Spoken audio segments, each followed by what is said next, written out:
What do plastic surgeons want you to know about wound closure, wound care, mammograms after breast surgery, and the difference between a cosmetic surgeon and a plastic surgeon?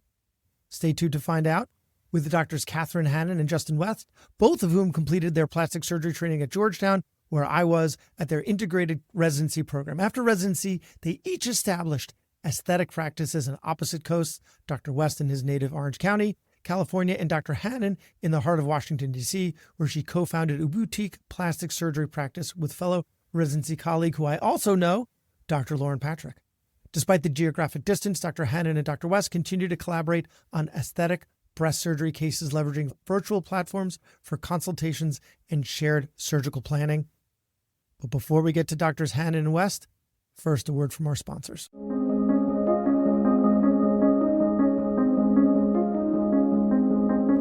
Hey there, it's Brad. As someone who's passionate about podcasting, I've always thought there should be more support for physicians who want to share their stories and expertise. That's why we're launching Doctor Podcast Network. We're bringing together a community of physician podcasters with one goal in mind: to provide the tools, connections, and resources you need to grow your show. So whether you've been podcasting for a while or maybe you're just starting, we've designed this network to support you every step of the way, and we're going to help each other rise, not compete. If this sounds like something you'd benefit from, we'd love for you to join us as we get closer to launch. So you can sign up at drpodcastnetwork.co for early access. Stay tuned for more details in the coming weeks. Really looking forward to what we can create together. Doctor Podcast Network, where doctors podcast. Doctor Podcast Network, where doctors podcast. Doctor Podcast Network, where doctors podcast.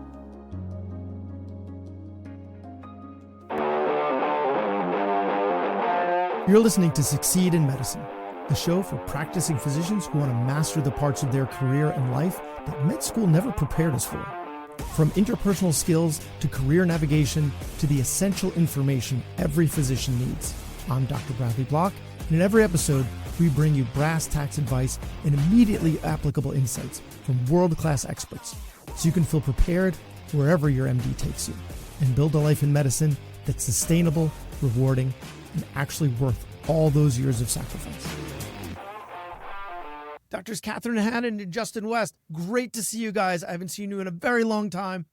This is going to be great. Thank you so much for being on the podcast. It's like a Georgetown reunion. It's great to see you, Brad. Yeah, great to see familiar faces. So we're going to talk about one of our Georgetown friends first, actually, since we're going to be talking about plastic surgery myths. One of my favorite plastic surgery myths was dispelled by our mutual friend, Jesse Goldstein. So he and I were single in residency together, and we got to bars, and a woman asked him at a bar, what's the most common surgery you do? You know, thinking that a plastic surgeon is going to say rhinoplasty or breast augmentation. His answer, complete deadpan, wound debridement. So everyone thinks that the cosmetic stuff is what defines plastic surgery, but that's not necessarily, that's part of it. So what is it that defines plastic surgery, right? You're not an organ system or a disease process. So what is it? Yeah, we treat head to toe, all tissues, bone, skin, cartilage, you name it. Wound healing and wound debridement is the foundation of what we do. You know, I can do a basic med student lecture about how plasticos comes from Greek word plastic or to mold, but wound healing and even the biomechanics and the physiology of fibroblasts and something, it impacts everything we do every single day. So yes, there's fun stuff like, you know, breast implants and all that stuff, but what Justin and I spent years doing is really gross stuff. It was exciting, it was thrilling and so fulfilling, but it was disgusting at times.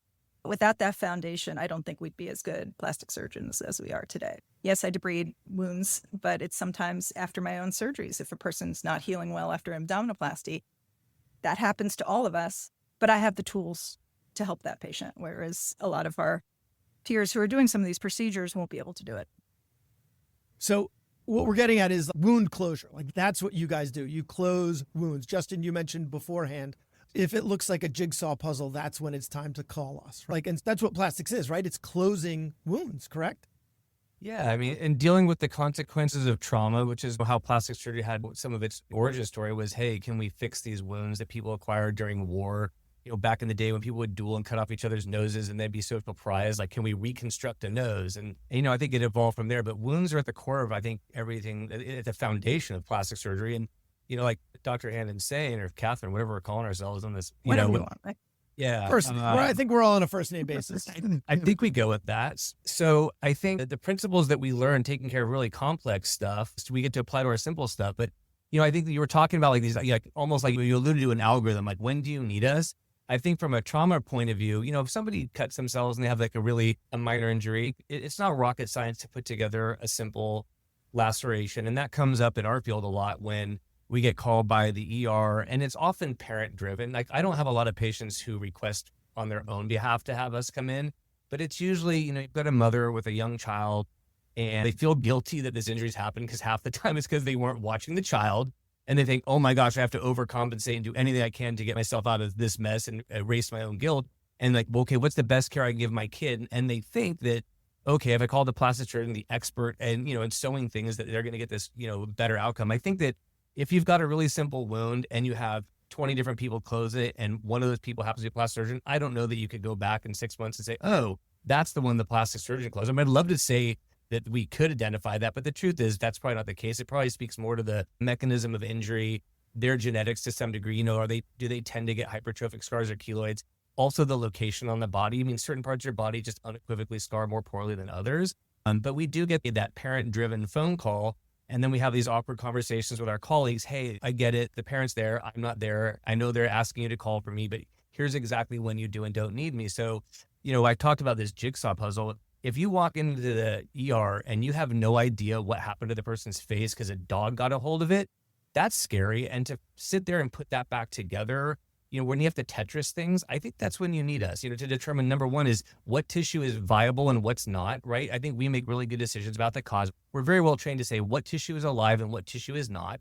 And then how do we put these very delicate, highly injured pieces of tissue back together in a way that's not going to compromise healing because we've now caused more vascular compromise by the way in which we sew it. So the complex wounds, I think we unequivocally can make a difference. The simple wounds, I don't think it matters. That was a longer answer probably than you want, but you can probably take care of that. No. And I think, no, that's not getting edited out. That's fantastic. But if you could give the listener, right? So let's say the listener is an emergency medicine doctor, an urgent care doctor, right? Who's seeing these types of wounds, and you want to be able to give them like a tagline to be able to say, listen, this is when we call plastic surgery. Like, how would you want them to phrase it if they're like representing this concept? I mean, I think if it's a straight line and they have landmarks that they can line up, then I think it's like paint by numbers. You do it yourself. If it's unclear, like what the patient's face should have looked like without this hole in their face, then I think if they have to scratch their head, then that's time to call us. Yeah. Tissue deficit, they say anatomic landmarks, like a complex lower lid, complex nose, complex lip, sure. But linear and lacerations. Our ER colleagues do a really good job at this stuff. And I tell all my patients and my friends' kids, they all ask me, and I say, just the ER is so good at this, just please trust them. Yeah, some of the best closures I've ever seen actually were at the Children's Hospital. They had these suture techs who were like military medics, and that's who I want closing my own face lax. Yeah, so it's a volume game, right? I mean, if you're seeing 15 dog bites a week and we're getting called in once every 3 months, I mean, I'd rather have the person from my own child, the one who's doing it all the time.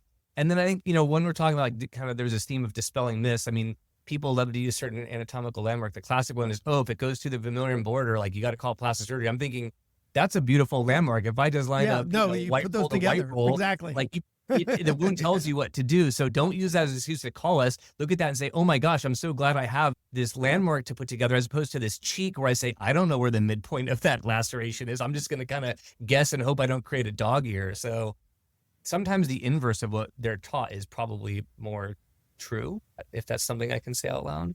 Yeah. And so that's stuff that you would like to see less often, right? That's where it's not appropriate to call plastics. Is there anything else that gets sent to you all or that you all get called in for that you think also should maybe, recognizing this is kind of a dodgy thing to say out loud because a litigation, a med attorney might listen to this and be foaming at the mouth. But is there anything that you think, listen, we don't necessarily need to be called for this other thing? I think challenges are when it's multiple disciplines involved in the same injury. You get into weird situations. I had a call a couple months ago from a hospital that this call made me stop. Like I literally let go of my privileges because of this case. I was called by the ER.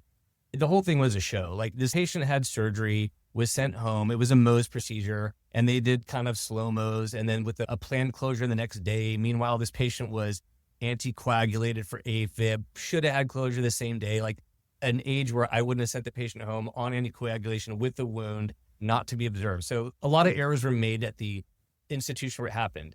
Patient bled in the middle of the night, tried to go back to the hospital, but they were on deferral. So ends up in our community hospital taking care of an academic problem. So we're the recipients of all this bad decision-making. They had done like a lateral canthus. The patient had a cancer, about lateral canthus. By the time they got in there, and I believe it was an ophthalmologist who had done this, they ripped out a tremendous amount of lower lid, upper lid, to the point where you could basically see like the majority of the lateral aspect of this globe, right? It's unequivocally the eye. People refused to come in. They called me. I took one look at this photo at midnight and said, I'll come in, but I will not touch this patient without ruling out globe injury. And I won't go to the OR without the ophthalmologist. So I went in and saw it. Opto, after I called and harassed them and threatened them, they finally came in. But, you know, it's an awkward position for the ER because they need somebody who's not them to come in and assess it.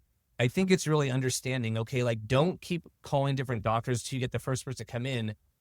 Understand what teams you think you need. Make sure those teams come in and recognize that you can't put all the pressure on me. So at some point, the ER doctor ended up reporting me for not managing the problem the way she thought I should when she had no right to determine that because she didn't have the expertise to determine. So it was this super awkward thing. And so I'm going to push back a little because the emergency medicine doctor is just trying desperately to get someone to take care of this patient. And the ophthalmologist refused, and you were the next one on the list. And you went in because you're a good person. Absolutely. Right? And you were taking responsibility for. So you got hosed because you were a good person. I think that's really what I'm hearing. The emergency medicine doctor was just, I need help. I need someone to help me. The interesting thing is this, the first one who contacted me could not have been more grateful. Said, I can't believe you came in. Most people wouldn't have. Most of them didn't. Thank you for doing it. The one who took over the shift was like, hey, this person's now been here 8 hours. This needs to go to the OR. I was like, oh, that's interesting. Like, did you learn that in ER surgery school? Like to tell me when to do it. And meanwhile, it was the person was 3 hours away from being transported back to the original facility to actually get the definitive procedure. So, you know, it's interesting how different docs handled the exact same scenario. And so kind of finding that, and it's on us too, to kind of like educate and find that balance of saying, hey, you know, in this case, I clearly need to go in. Somebody had to go in. But there's other cases where you think, okay, depending on who calls you, you can either educate them out of saying, look, that's not an appropriate consultation. And sometimes it goes well. And sometimes, you know, it doesn't because they say we don't have the internal staff to do it. But it's kind of calling us for a laceration. Like, you know, you don't call GI for like an upper GI bleed that the ER can tamponade by putting a balloon down or whatever those things are called. You know, like there's certain levels of care that like ideally we would all sort of understand and agree to. But anyway, yeah, ER tabs are the, I guess, least fun part of what we do. So, Catherine, the next question is for you. So that's what you guys would want to see a little less often, right? But is there anything that we should be referring to you earlier and more often, right? Is there anything that you see sometimes and you're like, man, I wish this stuff would cross my desk more often?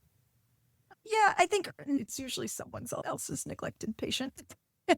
I don't like to throw shade at people, but... Well, we'll be doing that in a little bit. Don't worry. There's plenty of time to throw shade. I think Justin and I are a similar boat where we do a lot of revision breast, fixing other people's breast things.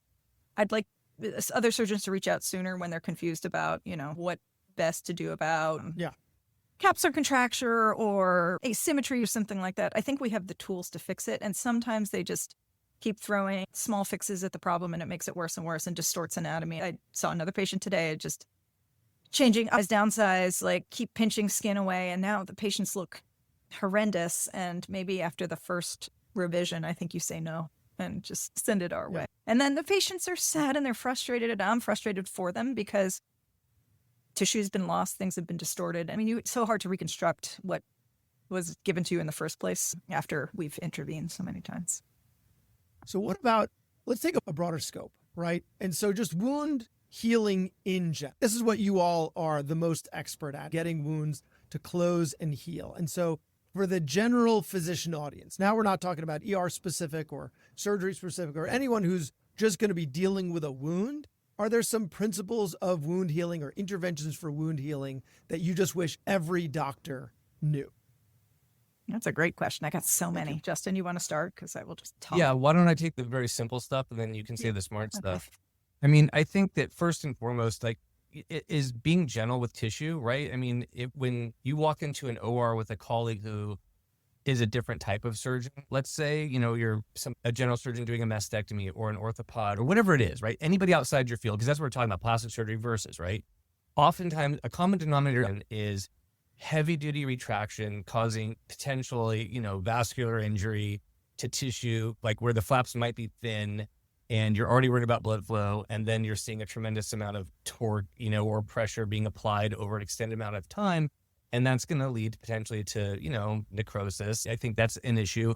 People putting on dressings that cause shear injury, like people tend to swell after surgery. So you put something that's inelastic, like a steri-strip, as that tissue swells, you're going to get some, you're going to slow down healing because you're going to break down some skin and, get some epidermolysis. So I think maybe just in general, gentler handling of tissue. You don't need to squeeze to death skin edges when you're with your Adsons, when you're trying to sew something that's kind of delicate.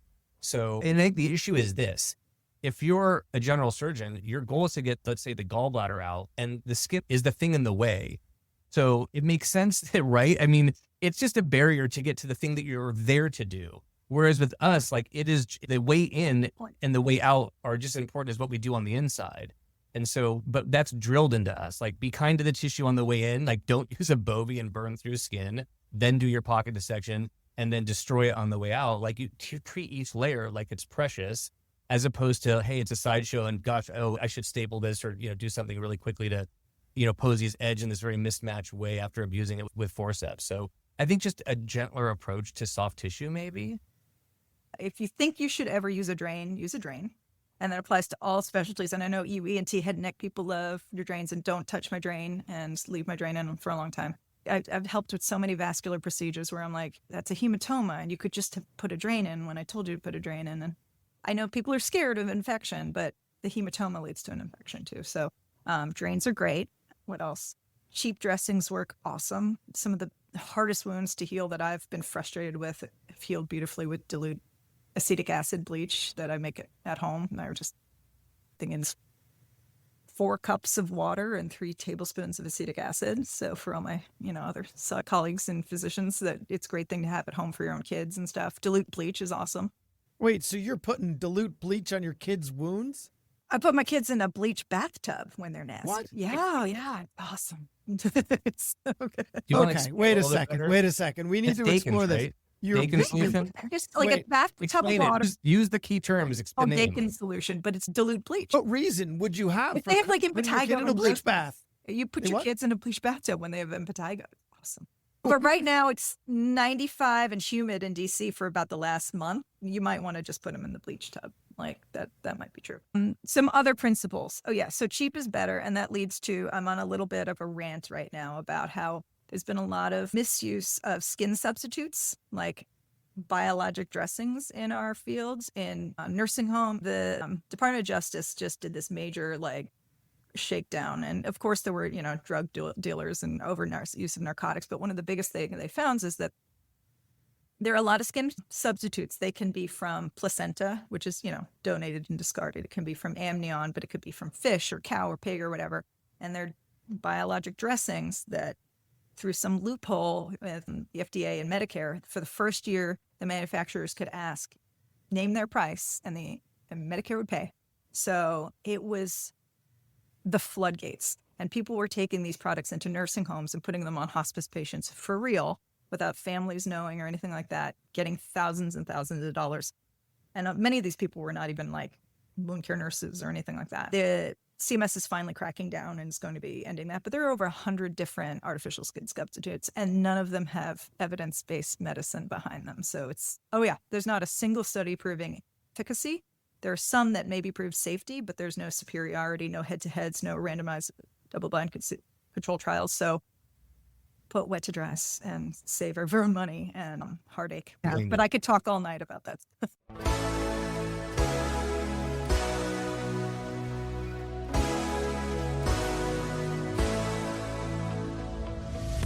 You spent years learning how to save lives, but no one taught you how to secure your own. When you work one-on-one With a CFP Professional Financial Coach, you get a blueprint tailored for the long game of your complex situation. At My Financial Coach, they help physicians choose the best strategy to optimize your annuities and investments, implement tax-saving strategies, and tackle debt like your student loans or mortgage while refining your path to retirement. Save up for that boat, a child's college or wedding, or even a vacation home. Plan ahead for the impacts of the unexpected and understand how much life insurance you actually need. Project how getting married, raising children, or taking care of an aging parent affects the progress towards your goals. Advice-only financial planning through a fixed monthly subscription, not commissions, to keep planning unbiased and in your best interest. A financial plan isn't just about your money, it's about your future. Visit myfinancialcoach.com/physician's guide to doctoring to meet with a financial coach and find out if concierge financial planning is right for you. Again, myfinancialcoach.com/physician's guide to doctoring.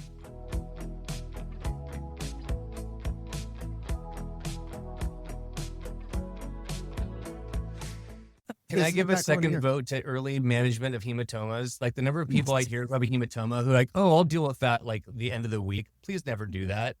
If you have a patient who's bled after surgery, go take it back before the skin dies and you cause a disaster. I've inherited several of those cases. Yeah, and especially around an implant. There's a reason we use blood agar plates to grow bacteria. They love bacteria. So yeah, that will lead to a nice, if not even infection, just a nice capsular contracture. And then so patient's mad, and then you just keep buying them an additional surgery down the road. What about out of the operating room? So a lot of the stuff that you all are talking about are more about, or these are surgical wounds or surgical complications. But Catherine, you mentioned putting your kids in a bleach bath, right? Like, and so what's the stuff that would apply to wounds that aren't necessarily from the operating room? Like maybe you're called, for our emergency medicine colleagues or primary care colleagues that are seeing wounds, some things that you wish, they would know, they had learned during their training that from your years of plastic surgery. I think there's still a lot of debate. Justin might tell you about just like blister burns. Do you drain them? Do you not? I don't have a preference on, whether you lance them or not. It's still don't take off the blister, but you can, drain the blister fluid. So that biologic dressing's okay.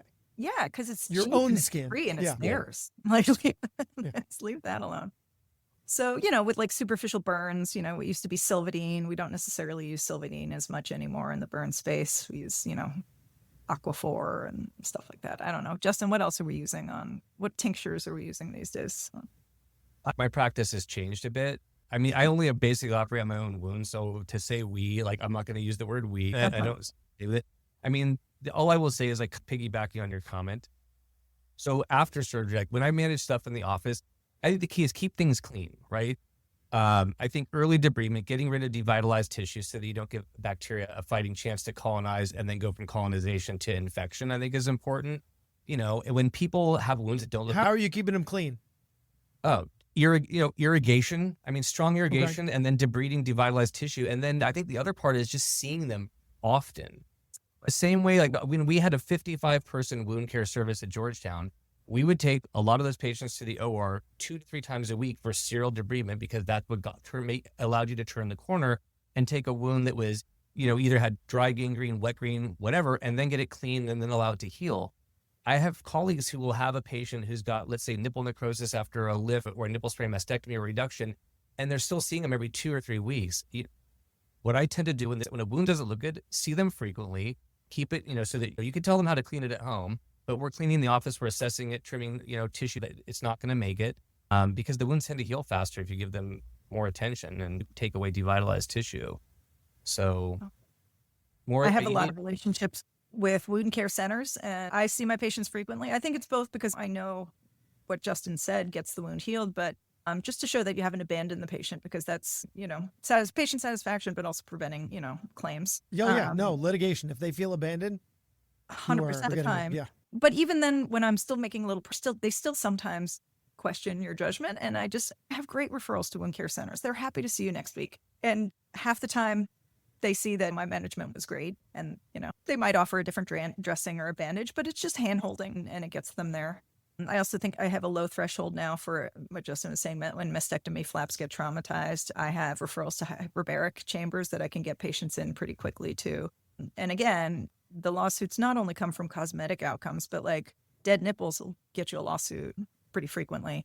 So, having a low threshold to see patients quickly, act on it quickly, don't just watch it, because that's not going to end well. And then down the road, in terms of wound healing and outside of the operating room, patients, when they're unhappy and they have early asymmetries or funny scars or whatever, they're always pushing us to do revisions and fix things quick. But we know from our residency, from our training, from our textbooks, and that histologically the wound is remodeling for 12 months. Your body's putting immature collagen and then mature collagen, and literally under a microscope, it's changing for 12 months. So never jump in to intervene too quickly, because you're usually chasing a moving target. I've made that mistake within the last year. Just, I feel bad. I want you to feel better. Of course, yeah, sure, we'll do it. And then I regret it every time. And for that reason, sunscreen for a long, long time on scars. One thing that I guess, you talk about like kind of the fact that there's the legal component to all this. I think a huge part of it, at least in the cases, like not that we're inheriting from it, but even then, it's when you're doing that consultation, whether you're seeing a wound that was inflicted by injury or it's a wound that we caused through something that the patient paid us to do, it's making sure you have a really thorough consent process up front. I have sat through consults. We have, like you, Catherine, lots of colleagues who do this and occasionally go to their office and spend some time with them to see how they do things.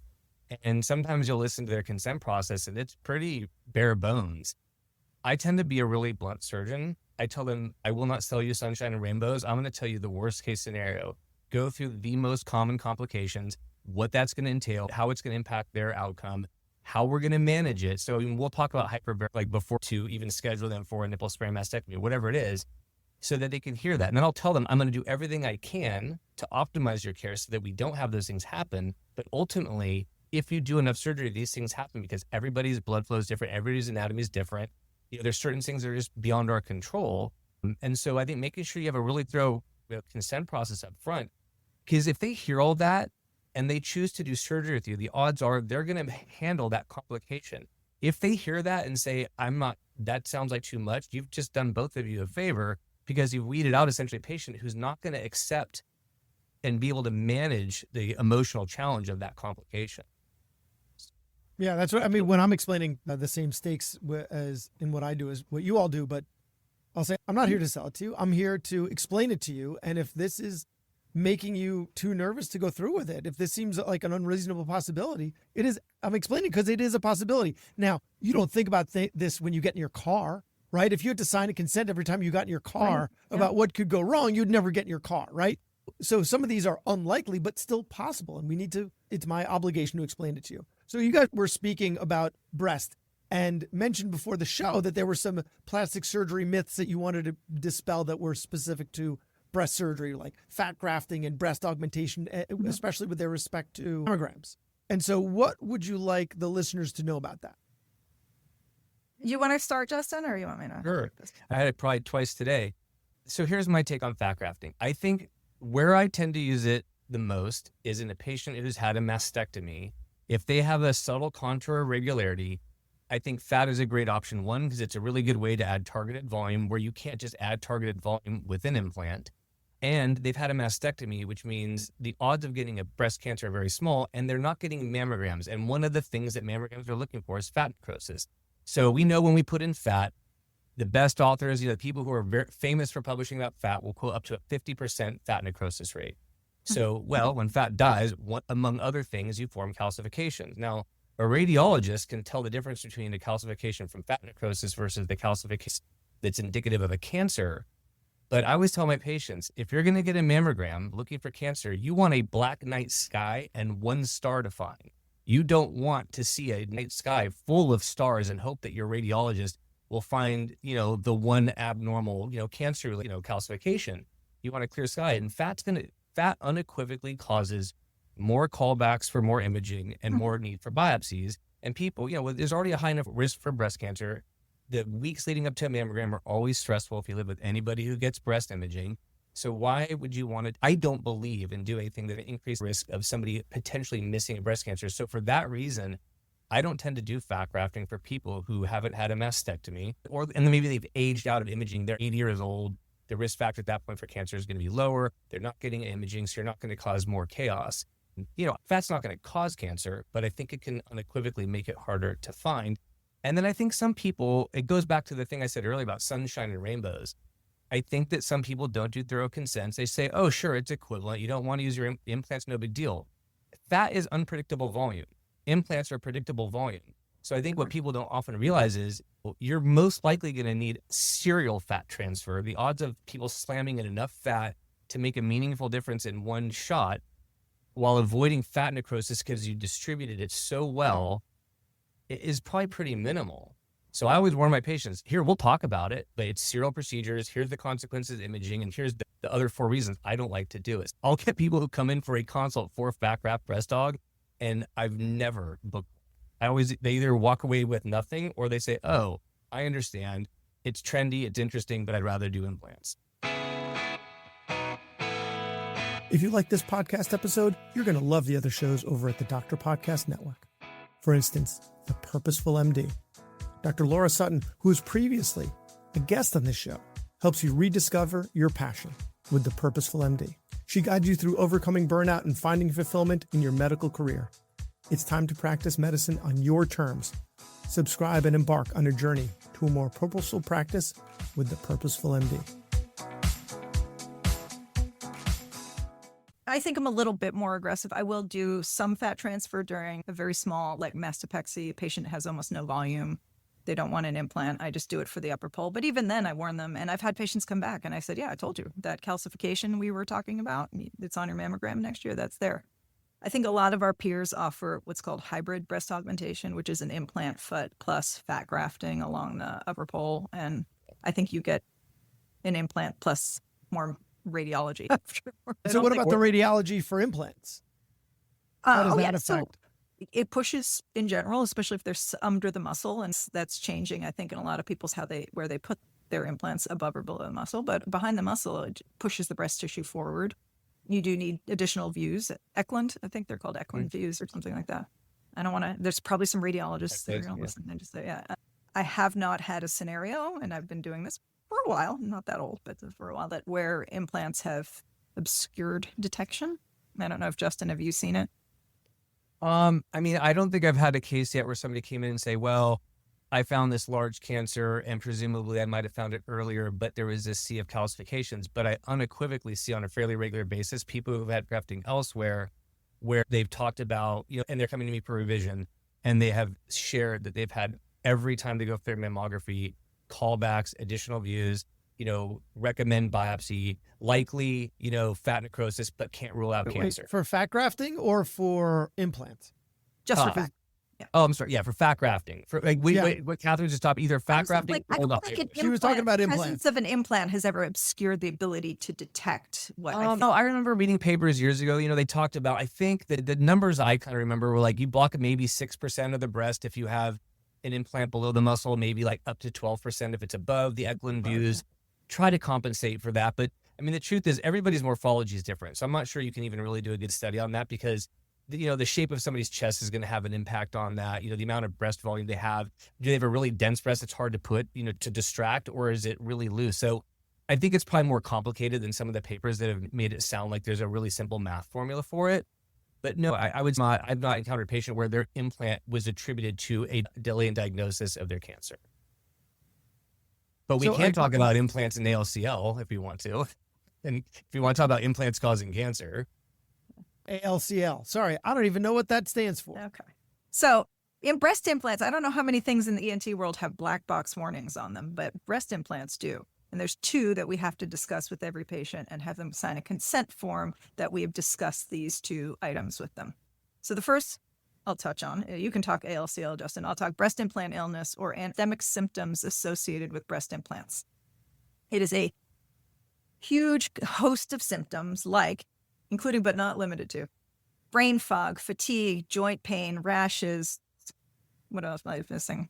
I don't know, just things, body things. So like long COVID types. Yeah, exactly. Systemic symptoms that are vague. Post-Lyme treatment syndrome types. Diarrhea. I mean, I don't know. But it's a systemic symptoms that are patients can't find a single, unifying diagnosis for. But many of these women have breast implants and attribute maybe these implants are making me sick and causing this problem. Is We that like had- there you can self-report like Right. your vaccine We don't have that for injury, implants. and then we don't have, and you don't have to like substantiate whether it's cause and effect? No. Well, But like so kind of what it sounds like. So here's what we do. Anecdotally, many of these women get better when their implants are removed. Oh, wow. Regardless, by the way, we now have data that doesn't matter if you take a partial capsule, any capsule, no capsule, they have improved symptom improvement with implant removal. But we don't know if it's placebo because we Right. don't have data proving causality for this stuff in terms of does it cause lupus or rheumatoid or any autoimmune diseases. And circling back to when Justin and I started residency, silicone implants were not available on the market in the United States because of the same cosmetic case. symptoms that were presented as a class suit. There were all these hearings at the FDA in the early 90s. And the difference back then is that the manufacturers, I think it was McGann and some others at the time, they did not have good studies and, safety data. Just everything was just pulled off the market. They finally did the studies. And to this day, we do not have evidence that breast implants cause systemic symptoms. However, Justin, you can take it away on ALCL, which is the second black box warning. Yeah. ALCL is anaplastic large cell lymphoma. I remember when we were residents, people started talking about this phenomenon of double capsules and textured implants, and people were getting on stage and sort of accusing an implant company of having information that they maybe weren't sharing. Fast forward, I think I had heard of maybe a case as a resident. This lymphoma that is found specifically around the implant space, either as a fluid or within the capsule itself, around more almost exclusively one company's textured device. I remember my first case, I was maybe 3 years out. And we had, the paper said, the way this presents is a woman will come in on average 7 years after surgery with a rapid onset of massive swelling in one breast with a huge seroma. And I see one of these patients, oh my gosh, I wonder if this is it. So we send fluid for cytology and I say, here are the marker I need to look for to rule out ALCL. The pathologist wrote back a note saying, what is ALCL? Never heard of it, not a thing, but I can do this CD38 staining. And turns out she was positive for this. We ended up taking out the fluid, taking out the scar tissue, sending the scar tissue, further confirmation histologically that is in fact what she had.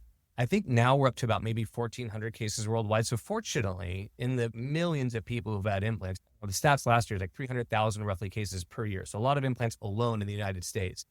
So, we're aware of maybe 1,400 cases worldwide. There have been some deaths attributed to it. The thought is that years ago, before people knew to send that fluid and to the capsule for cytology, they were essentially taking out fluid, putting a new implant in, and letting this cancer that we weren't aware of as an entity grow. When you do rapid management, somebody presents for the first time with a seroma, it's been there 2 weeks, you get the fluid, take it out, take out the implant, take out the scar tissue. It appears that the mortality is actually quite low. It's the people that get ignored, year after year, where essentially it's an untreated cancer. Well, now we all know to look for it. And the fact that we look for it fairly aggressively. And so now every time I get a seroma, I would say I've sent multiple seromas since that all have shown not to have ALCL. So it does happen spontaneously. Occasionally it will be one of these rare cases. So you just have to be like anything on the lookout for, right? It's like taking a Levis off and not sending it. Well, it's great that you don't think it's cancer, but you better send it to a pathology to make sure it's not. We're running out of time, and I did promise the audience some shade throwing. And so you said all of us know to look for this. Well, you went through a very rigorous plastic surgery training program. If someone hasn't had the same level of training as you, they might be doing cosmetic procedures and might not know to look for something like this. And so what I'm alluding to is there is this American Board of Cosmetic Surgery, and I think it can be confusing for patients and it can be confusing for physicians that don't live in this world, because you all are plastic surgeons. Like when you refer to yourself like Catherine, it says that on your shirt. It says on your fig scrubs, Catherine Hannan, plastic surgeon, right? You call yourself plastic surgeons. You don't call yourself cosmetic surgeons. Although, Justin, you're in Orange County. Do you call yourself a cosmetic surgeon? Okay. So what is the American Board of Cosmetic Surgery? It is not an ABMS board, so American Board of Medical Society. It is a collaboration of people. It does have some requirements. I will say you have to be a surgeon, I believe, and you have to have trained and done a surgical specialty or general surgery, and then you do a fellowship somewhere. And I don't know where. So they have their own accredited, that they accredit themselves, Yes, but this is so not they're not ABS ABS. No, because these are not that kind of fellowship. But you've watched people do cosmetic surgery for a year, and then you have to do 200 cases of cosmetic surgery, and then you are American Board of Cosmetic Surgery certified. And they might be some of your listeners. More power to you, I guess. But what I will say is when they say they have more training than our residents coming out of in terms of cosmetic cases, maybe that is true. But the cumulative 6 years of wound healing experience and the cumulative 6 years of head to toe working with every body system, organ system, and tissue system is so much more valuable in my experience. 2,000 breast reductions and lifts that I've done in a time. Repetition is nice, but we've seen everything. When I say I've seen wounds that come from the duodenum leaking through spinal hardware into the back, and I was able to recognize that American Board of Cosmetic Surgeon, as much as they think they won't be having to do that sort of stuff, you need to be able to recognize all scenarios, all complications. I mean, you can see pyoderma. Are you going to see pyoderma when you're doing some of these specialties? Probably not, but it could happen to your facelift. Absolutely. So that's why I think buyer beware. And we do need to do a better job of educating the public about the difference between the American Board of Cosmetic Surgery and American Board of Plastic Surgery. And you said at the beginning, right? It's not an official board. No. Right.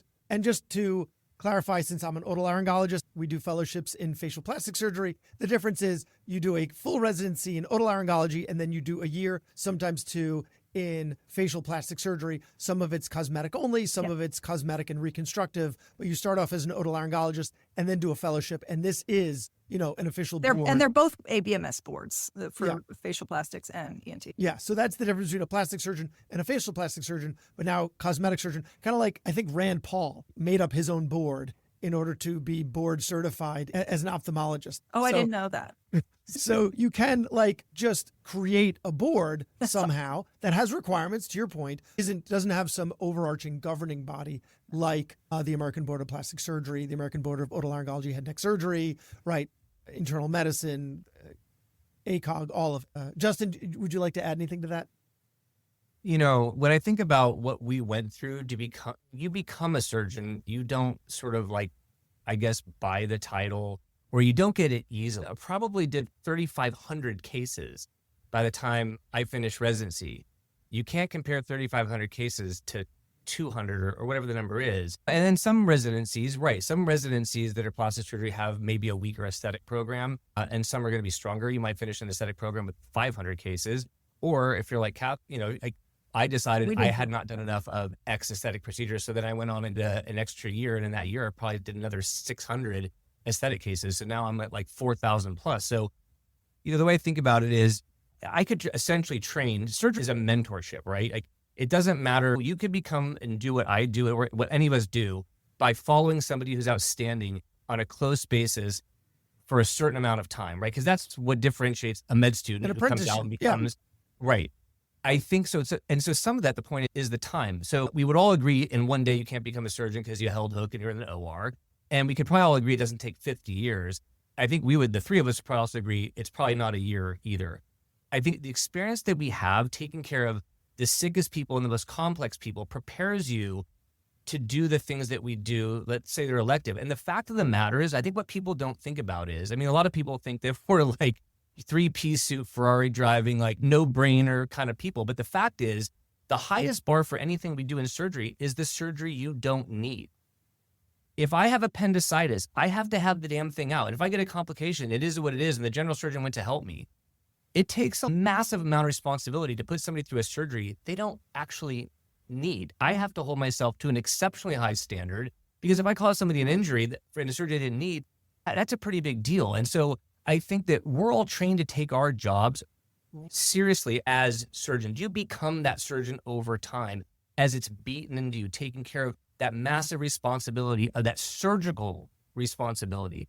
To think that you can go, and no offense to my ER friends, I have really smart friends who are ER doctors. I don't think I could turn any of them into surgeons like I am in a year. You just can't. So the easy summary I give patients is this. You have to be selected and go through massive training to become a naval aviator, and then on top of that, a Top Gun pilot. But anybody in my neighborhood could go take lessons at the local airport and become a pilot. Now, both of them are going to hold that stick and they can take off the plane and land to get from point A to point B. But I would ask you this.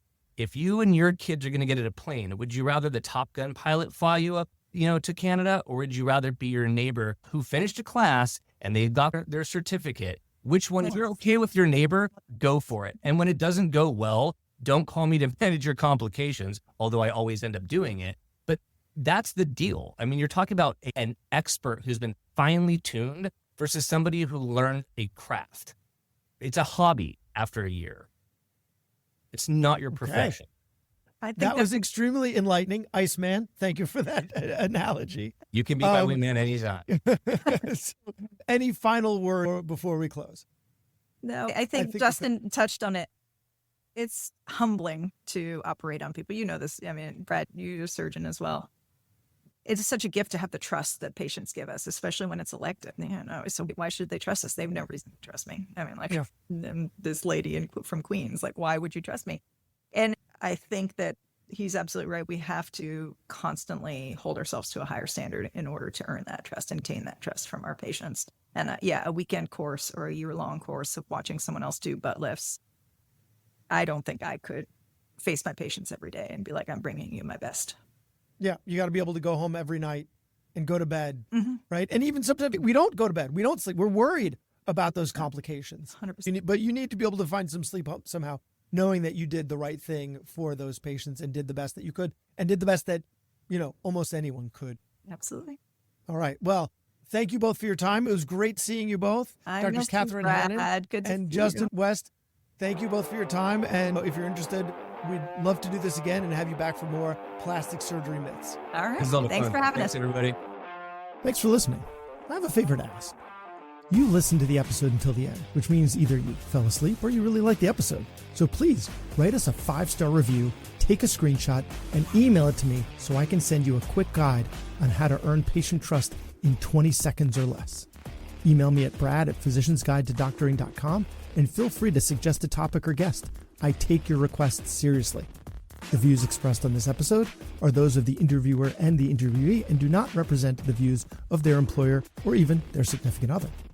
Even though the magic of podcasting makes it sound like I'm talking directly to you, this is not a doctor-patient relationship, and this is not medical advice, or financial advice, or legal advice, or really any advice. Thanks again for listening to Succeed in Medicine.